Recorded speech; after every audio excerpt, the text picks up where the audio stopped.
RMS Titanic sailed from the port of Southampton, England on the luxury liner's maiden voyage with more than 2,000 passengers and crew on board, bound for the port of New York.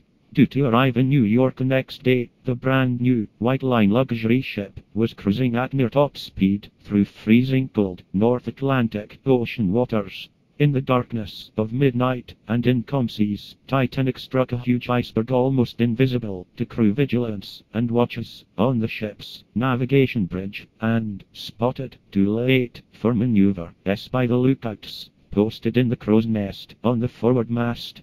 The iceberg strike was on the starboard side, below the waterline, and tore open the bow of the ship, which was traveling near top speed. Forward compartments of the ship began flooding immediately. It was 11:40 p.m. near midnight. The Titanic captain, ship's officers, and White Line representatives on board for the maiden voyage quickly inspected the damage and flooding below decks. Titanic was found to be damaged beyond design limits. The ship will sink near the iceberg she struck in an estimated 2 hours. It is just past midnight.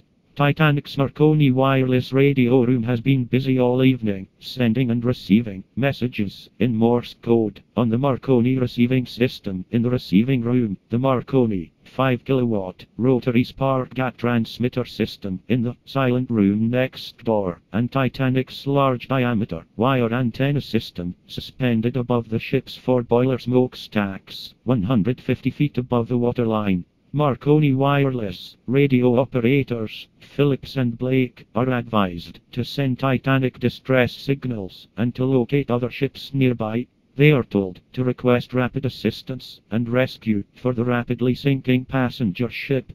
It is 12:10 a.m., 30 minutes after the iceberg was struck. Marconi operator Phillips sends the first distress call at 12:15 a.m. in Morse code, sitting at the Marconi desk in the receiving room.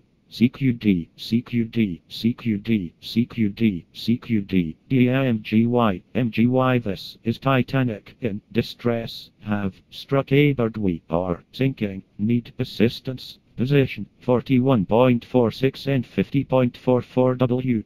Marconi operator Phillips repeated continuously the Morse code distress calls and received reply messages from 8 other ships over the next hour in the North Atlantic shipping corridor. None of these ships were nearby for immediate assistance.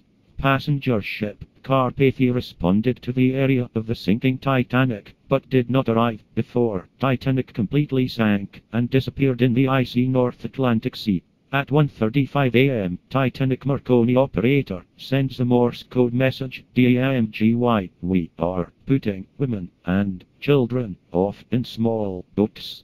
At 1:45 a.m., Marconi operator on Titanic sends the Morse code message CQD DMGY. Engine room full up to boilers, cannot hear for noise, steam and metal. Marconi operator on Titanic continues sending CQD and SOS in Morse code with Titanic position and status until 2:17 a.m. Transmitted signals from Titanic become erratic, weak, and completely fade out at 2:17 a.m.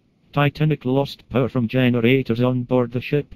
Soon, within minutes, the radio room was underwater. The ship broke apart, foundered, and sank in the North Atlantic ice field off Newfoundland.